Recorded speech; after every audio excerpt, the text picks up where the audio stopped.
Hello viewers, আজকের ভিডিওটা আমার জেক্সপো এবং ভোকলেট 2024-এর ভাই বোনদের জন্য। তো আগের ভিডিওতেই কিন্তু তোমাদের রেজাল্ট কবে নাগাদ প্রকাশিত হতে পারে বা তোমাদের মেরিট লিস্ট বা র্যাঙ্ক কার্ড তোমরা কবে নাগাদ দেখতে পারো সেই রিলেটেড আপডেট কিন্তু দিয়েছিলাম। তো সেই ভিডিওটাতে এবং অনেকেই ইন্ডিভিজুয়ালি আমার কাছে মেসেজ করে জানতে চেয়েছিলে যে দাদা আমাদের জেক্সপো এবং ভোকলেট থ্রু যারা আমরা 2024-এ ভর্তি হব, তো আমাদের কী কী ডকুমেন্টস প্রয়োজন, কী কী ইম্পর্টেন্ট ডকুমেন্টস আমরা এখন থেকে রেডি করবো সেটা যদি তুমি বলে দাও তাহলে সুবিধা হয়। তো তোমাদের কাউন্সেলিংয়ের রেজিস্ট্রেশন থেকে শুরু করে তোমাদের একদম কলেজে ভর্তি হওয়া পর্যন্ত কোন কোন ডকুমেন্টসগুলো তোমরা রেডি রাখবে, কোন কোন ডকুমেন্টসগুলো তোমাদের জন্য গুরুত্বপূর্ণ, কী ভুল তোমাদের একেবারেই করা যাবে না, প্রত্যেকটা বিষয় নিয়ে এই ভিডিওতে কথা বলবো। তাই সকলকে রিকোয়েস্ট করবো ভিডিওটা শেষ পর্যন্ত দেখার জন্য, যাতে এই সম্পর্কিত বিষয়ে তোমাদের আর কোনো ধরনের কোনো কনফিউশন না থাকে। চ্যানেলে যদি কেউ নতুন হও চ্যানেলটি অবশ্যই সাবস্ক্রাইব করে রেখো পরবর্তীতে টেকনিক্যাল এডুকেশন রিলেটেড আপডেটগুলো পাওয়ার জন্য। তো প্রথমেই তোমাদের যেটা দরকার সেটা হলো র্যাঙ্ক কার্ড। ওকে, যারা জেক্সপো ক্যান্ডিডেট তাদের জেক্সপোর র্যাঙ্ক কার্ড, এবং যারা ভোকলেটের ক্যান্ডিডেট তাদের হচ্ছে ভোকলেটের তোমাদের র্যাঙ্ক কার্ড। ওকে, নেক্সট যেটা দরকার সেটা হলো তোমার বার্থ প্রুফের জন্য তোমরা বার্থ সার্টিফিকেট করতে পারো, সাবমিট করতে পারো, বা 10th যে অ্যাডমিট কার্ড আছে সেটা তোমরা সাবমিট করতে পারো। এবং এই যে প্রত্যেকটা ডকুমেন্টসের কথা বলছি, তোমরা পারলে এগুলোর কিন্তু জেরক্স করে রেখে দেবে। ঠিক আছে, অবশ্যই অরিজিনালটা তো রাখতেই হবে, তার সঙ্গে তোমরা কিন্তু জেরক্স করে রেখে দেবে। দেন হচ্ছে যারা জেক্সপো ক্যান্ডিডেট তাদের জন্য হচ্ছে 10th মার্কশিট, যারা ভোকলেটে যারা ক্যান্ডিডেট আছো তোমাদের যে এলিজিবিলিটি ক্রাইটেরিয়া, ঠিক আছে, এইচএস সায়েন্স থাকলে এইচএস সায়েন্সের হচ্ছে তোমার রেজাল্ট, বা তোমাদের যারা ভোকেশনাল পড়েছো তাদের ভোকেশনালের ফাইনাল মার্কশিট, বা হচ্ছে যারা আইটিআই থ্রু যারা ভর্তি হবে তাদের হচ্ছে আইটিআইয়ের ফাইনাল মার্কশিট কিন্তু তোমাদের কিন্তু দরকার। ঠিক আছে, নেক্সট হচ্ছে কাস্ট সার্টিফিকেট, অর্থাৎ তুমি যদি জেনারেল ক্যান্ডিডেট না হয়ে থাকো, তুমি যদি এসসি, এসটি, ওবিসি, তারপরে হচ্ছে তোমার ওবিসি এ, ওবিসি বি, এই ধরনের যে ক্যাটেগরিগুলো আছে সেই ক্যাটেগরি যদি ক্যান্ডিডেট যদি হয়ে থাকো তাহলে অবশ্যই কিন্তু তুমি কাস্ট সার্টিফিকেট কিন্তু তোমাকে সাবমিট করতে হবে। ঠিক আছে, নেক্সট হচ্ছে টিএফডাব্লিউ মানে টিউশন ফি ওয়েভার স্কিম।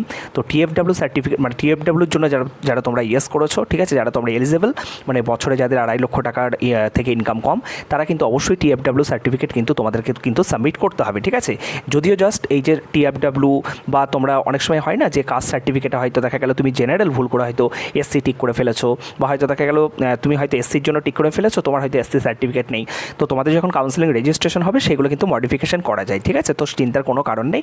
ওকে, তো টিএফডাব্লিউ সার্টিফিকেট মানে তুমি যা করছো, যা তুমি রেজিস্ট্রেশনের সময় আপডেট করবে, বা এর আগে তুমি ফর্ম ফিল আপের সময় যা কিছু ডিটেলস দিয়েছো সেগুলো কিন্তু তোমার ভর্তির সময় কিন্তু ভেরিফিকেশন করা হবে। ঠিক আছে, উইথ অরিজিনাল ডকুমেন্টস। নেক্সট হচ্ছে আদার সার্টিফিকেট বলতে কি, তুমি যদি এক্স সার্ভিসম্যান হিসাবে যদি কেউ ভর্তি হয়, ঠিক আছে, যেহেতু এটা একটা প্রফেশনাল কোর্স, ঠিক আছে, বোথ জেক্সপো এবং ভোকলেটের জন্য। এছাড়া যারা ল্যান্ড লুজার, যারা কোঠায় যারা ভর্তি হয়, সেক্ষেত্রে কিন্তু তাদের কিন্তু ডকুমেন্টেশন কিন্তু সাবমিট করতে হবে। ঠিক আছে, যখন তোমাদের ভেরিফিকেশান হবে, মানে যখন তোমরা ভর্তি হতে যাবে। নেক্সট হচ্ছে ডোমিসাইল সার্টিফিকেট। তো ডোমিসাইল সার্টিফিকেটের ক্ষেত্রে 3টা ফরম্যাট আছে, এ, বি এবং সি। তো এ বিটা হচ্ছে আমাদের রাজ্যের জন্য, মানে আমাদের ওয়েস্ট বেঙ্গলে যারা লাস্ট 10 বছর আছে তাদের জন্য মেনলি, আর সিটা হচ্ছে যারা লাস্ট 10 বছর ধরে ওয়েস্ট বেঙ্গলে নেই, ঠিক আছে, তাদের জন্য হচ্ছে সিটা। তো যারা বুঝতেই পারছো আউটার ওয়েস্ট বেঙ্গলের ক্যান্ডিডেট, তাদের হচ্ছে ডোমিসাইল সিটা হচ্ছে ফিল আপ করতে হবে। এগুলো কী করে ফিল আপ করতে হবে বা মেডিকেল সার্টিফিকেট এই রিলেটেড বিষয়গুলো না আমি এখানে ডিটেলে তোমাদের বলতে গেলে, বা কোন কোন সার্টিফাইং অথরিটি সাইন করতে পারবে এটা বলতে গেলে অনেকটা লম্বা হয়ে যাবে। তো পরবর্তী কোনো ভিডিওতে তোমরা এই সার্টিফিকেটগুলো কীভাবে রেডি করবে সেটা নিয়ে অবশ্যই আমি ভিডিও বানিয়ে দেবো। তো এই ভিডিওতে মেনলি আমি তোমাদের 3টা যে সার্টিফিকেট আছে তার জন্য তোমাদের সিটা হচ্ছে যারা বাইরের ক্যান্ডিডেট, ওয়েস্ট বেঙ্গলের বাইরের, আর যারা ওয়েস্ট বেঙ্গলের ক্যান্ডিডেট তাদের এ বা বি। ঠিক আছে, কোনো কলেজে একটা সার্টিফিকেট নেই, কোনো কলেজে আবার কিন্তু 2টো সার্টিফিকেটই নিয়ে নেয়। ঠিক আছে, তো সেক্ষেত্রে তুমি এ বি দুটোই পারলে করিয়ে রাখবে।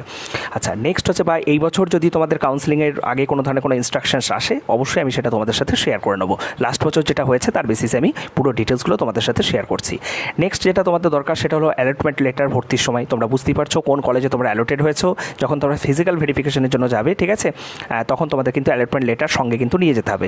মেডিকেল সার্টিফিকেট কিন্তু এখনই করানোর দরকার নেই। মেডিকেল সার্টিফিকেট যখন তোমরা কোনো কলেজ পাবে, ওটা জাস্ট যে কোনো জেনারেল ফিজিশিয়ান, ঠিক আছে, রেজিস্টার্ড এমবিবিএস জেনারেল ফিজিশিয়ান কোনো ডক্টরের কাছে গেলেই তোমার মেডিকেল সার্টিফিকেট যে প্রফর্মা আছে তাতে উনি বানিয়ে দেবেন, কোনো অসুবিধা নেই। অ্যান্টি র্যাগিং সার্টিফিকেট তোমাদের কোনো কলেজে অ্যালোটেড হবে তারপরেই তোমরা অ্যান্টি র্যাগিং সার্টিফিকেটটা করবে, তার আগে থেকে করতে যেও না, তার কারণ ওখানে কিন্তু কলেজের নাম মেনশন থাকতে হয়। ঠিক আছে, আচ্ছা, নেক্সট হচ্ছে তুমি যে কলেজে ভর্তি হতে যাবে সেই কলেজে হচ্ছে অ্যাডমিশন ফিজ। ওকে, অ্যাডমিশন ফিজ যেটা সেটা তোমাকে আগে থেকে মেনশন করে দেওয়া হবে।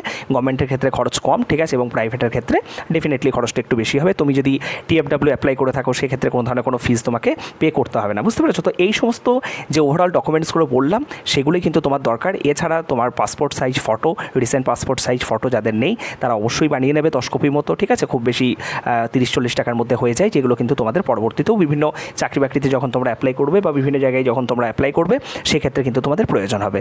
তো আশা করি প্রত্যেকটা বিষয় তোমরা বুঝতে পারলে যে তোমাদের কোন কোন ধরনের ডকুমেন্টেশনগুলো তোমাদের আপকামিং যে কাউন্সেলিং থেকে শুরু করে তোমাদের অ্যাডমিশন পর্যন্ত কোন কোন ডকুমেন্টসগুলোর প্রয়োজন আছে এবং কোন কোন ডকুমেন্টেশনগুলো তোমার কিন্তু একেবারেই কিন্তু মিসিং থাকলে চলবে না, ঠিক আছে? যদি দেখা গেল কোনো কারণবশত, এইখানে একটা কথা তোমাদের অ্যাডিশনালি বলে রাখি, এই যে কাস্ট সার্টিফিকেট বা টিএফডাব্লিউ বা আদার্স যে সার্টিফিকেটগুলোর কথা তোমাদের বললাম, বাই চান্স তুমি দেখা গেল, ধরো একটা এক্সাম্পল দিচ্ছি, তুমি ধরো দেখা গেলো টিএফডাব্লিউ তোমার ধরো অন করা আছে, ঠিক আছে?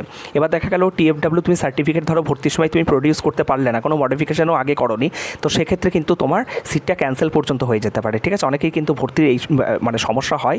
তাই যারা হয়তো দেখা গেল ইনিশিয়ালি তোমরা কোনো ভুলভ্রান্তি করেছো, তো যখন তোমাদের রেজিস্ট্রেশন স্টার্ট হবে, তোমাদের যার কাছে যার সার্টিফিকেট নেই বা যার কাছে অরিজিনাল যা ডকুমেন্টেশন আছে, যেগুলো আমি বললাম, যে যদি দেখা গেল তোমার কোনো একটা স্পেসিফিক কাস্ট তুমি হয়তো ভুল করে মার্ক করে দিয়েছো, সে তোমার কাছে যদি সেই কাস্ট যদি না থেকে থাকে, ঠিক আছে, কাস্ট সার্টিফিকেট না থেকে থাকে, তাহলে সেটাকে কিন্তু তুমি নো করে নেবে, ঠিক আছে? এই হচ্ছে বিষয়।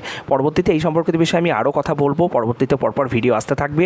তোমাদের হচ্ছে জেএক্সপো এবং ভোকলেট, তোমাদের যতদিন পর্যন্ত ভর্তির প্রসিডিওর চলবে ততদিন পর্যন্ত এই দাদাটি তোমাদের সাথে আছে। সকলে ভালো থেকো, সুস্থ থেকো। Thank you.